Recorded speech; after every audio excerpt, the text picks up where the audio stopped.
Aksi B-Fighter di episode sebelumnya membuat Go-Um semakin geram. Hingga dia memunculkan sejenis makhluk perempuan yang bernama Hydra. Go-Um menguji kekuatan Hydra pada anak buah kroconya sendiri.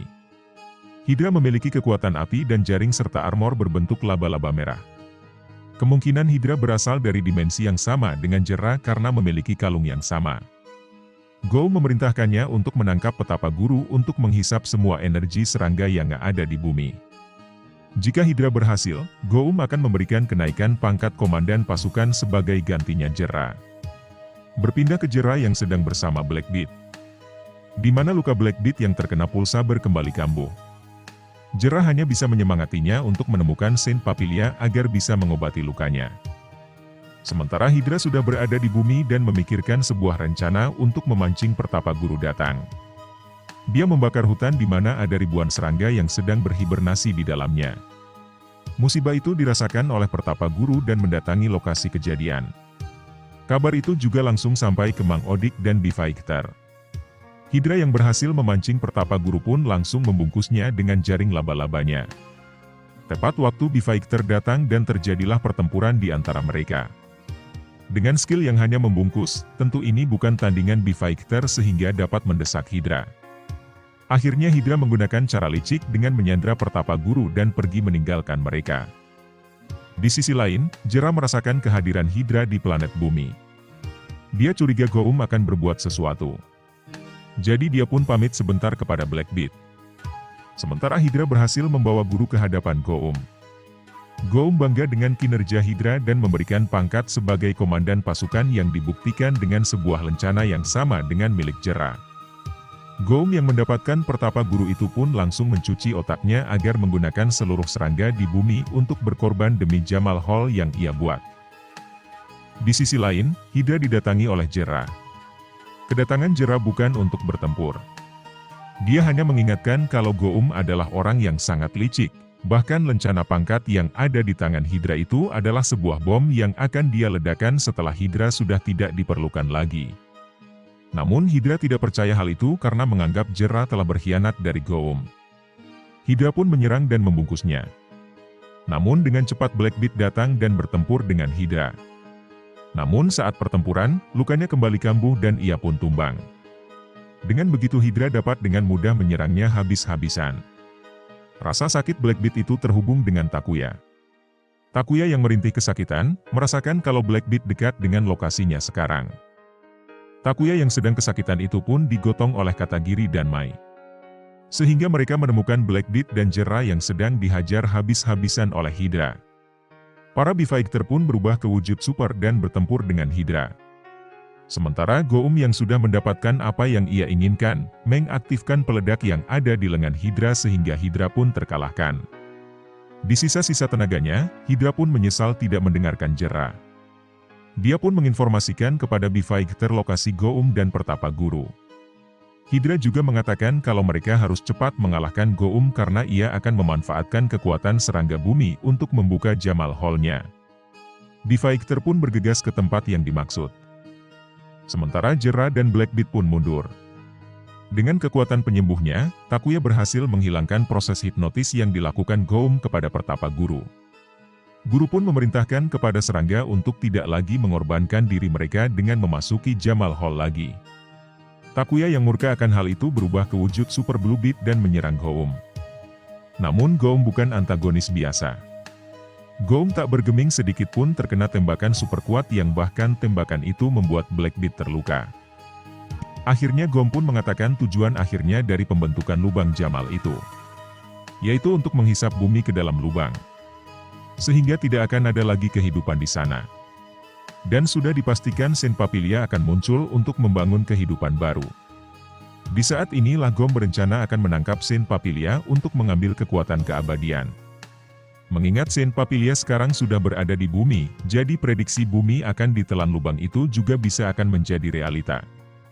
B-Fighter pun memutuskan mundur dan memikirkan strategi baru untuk menghentikan rencana besar Go-Um.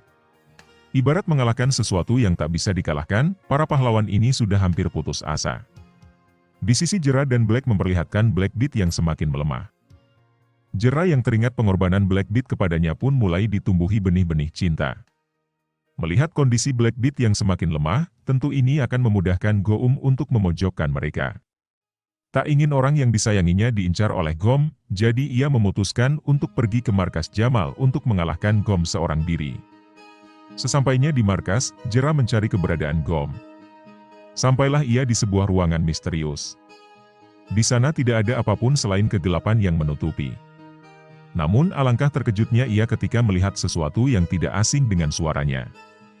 Ya, Jera pun menemukan wujud asli Gom di ruangan itu. Tanpa basa-basi Jera menyerang sosok itu. Karena kekuatan yang tidak sebanding, seorang Jera pun dapat dikalahkan dengan mudah. Lalu ia pun dilemparkan kembali ke bumi oleh Gom. Fighter yang menemukan sejenis sinar aneh yang jatuh pun segera mendatangi tempat itu. Ternyata sinar aneh yang terjatuh bak meteor itu adalah Jera. Jera terdampar di sebuah bebatuan dengan wujud aslinya yang berupa perempuan cantik berkulit putih. Ia ditemukan oleh Fighter. Jera tampak lemah dan sudah tak berdaya lagi.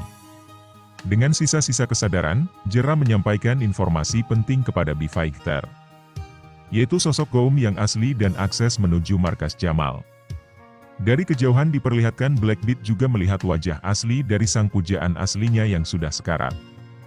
Jera yang menyadari keberadaannya, mencoba melakukan telepati dengan memberitahukan kalau Black Beat harus cepat menemukan Saint Papilia, karena rencana Goum sudah berjalan 90%. Tak lama mereka mendengarkan teriakan Black Beat yang diiringi dengan menghilangnya tubuh Jera. Fighter yang sudah mendapatkan saran dari Jera pun mencoba memasuki portal tempat Jera terlempar tadi dengan wujud supernya.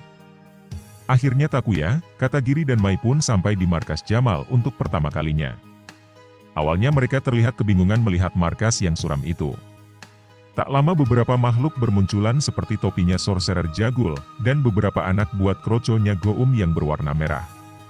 Pertempuran di markas Jamal pun tak dapat dihindari.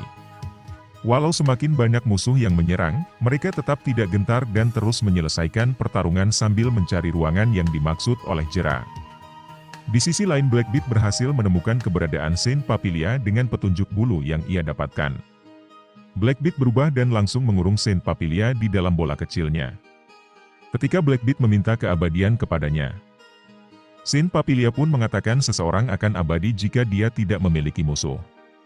Dengan kata lain, Black Beat harus mengalahkan Blue Beat dulu agar memperoleh kekuatan dari Saint Papilia. Karena sejatinya keabadian bukanlah tentang hidup selamanya, tetapi tentang meninggalkan jejak yang abadi di hati mereka yang kita tinggalkan di dunia ini. Berpindah ke markas Goum, di mana para Fighter bertemu dengan wujud Goum raksasa.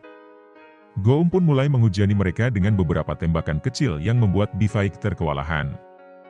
Namun di setiap serangan Fighter tidak ada yang mempan kepada Goum. Jadi mereka harus menemukan wujud asli dari Goum itu sendiri. Sampailah mereka di sebuah ruangan yang seperti diinformasikan Jera. Di dalam ruangan yang hampa dan dipenuhi kegelapan, terdapat sebuah tabung yang berisi cairan. Dari dalam itu terdengarlah suara Goum yang kian memaki mereka karena ulah nekatnya. Setelah di-scan oleh Blue Beat, ternyata wujud di dalam tabung itu seperti embrio monster. Betapa terkejutnya mereka wujud raksasa Goum yang mereka lihat selama ini dikendalikan oleh embrio kecil. Goum pun mulai menyerang mereka dengan mengeluarkan serbuk emas yang membuat para Fighter terjatuh tak berdaya. Embrio mungil yang mereka kira lemah ternyata memiliki kekuatan yang cukup ekstrim dibanding Goum yang raksasa. Saat para Fighter terkapar tak berdaya, Goum memperlihatkan keadaan di bumi yang kacau balau, di mana ada bencana alam, kebakaran hutan, dan lain-lain. Pemandangan itu merasuk ke pikiran Fighter. Banyak makhluk hidup yang menjadi korban termasuk manusia. Dengan sisa-sisa kekuatan, Fighter pun bangkit. Mereka pun menggabungkan kekuatan dengan bergandengan tangan, mengeluarkan senjata terkuatnya, dan bersiap melawan embrio itu. Dengan kekuatan full power, Takuya sang pimpinan menembakkan gabungan senjata mereka ke arah Goum. Efek dari tembakan mengguncang seluruh isi markas, sehingga markas Goum sudah tidak dapat bertahan dan terjatuh ke bumi. Fighter juga berhasil keluar dari tempat itu sebelum tempat itu terbakar. Namun di saat-saat akhirnya, Goum mengeluarkan sisa-sisa tenaga terakhir untuk mengeluarkan jurus terkuatnya. Bumi berguncang, langit pun gelap, situasi pun mencekam. Di mana hal itu juga diperhatikan oleh Black Beat. Entah apa yang akan terjadi selanjutnya yang akan kita kupas di episode selanjutnya. シアタリカセキャストネームキショニガコイロワングタマンギアカタニャガンチュラメシキゴフラーマシクルソーソミカシテコンネンノイヨルオティエレライフィサライヌイシヨオカシキヤトクイアカヌロマミノナイリパポンネスシトニオ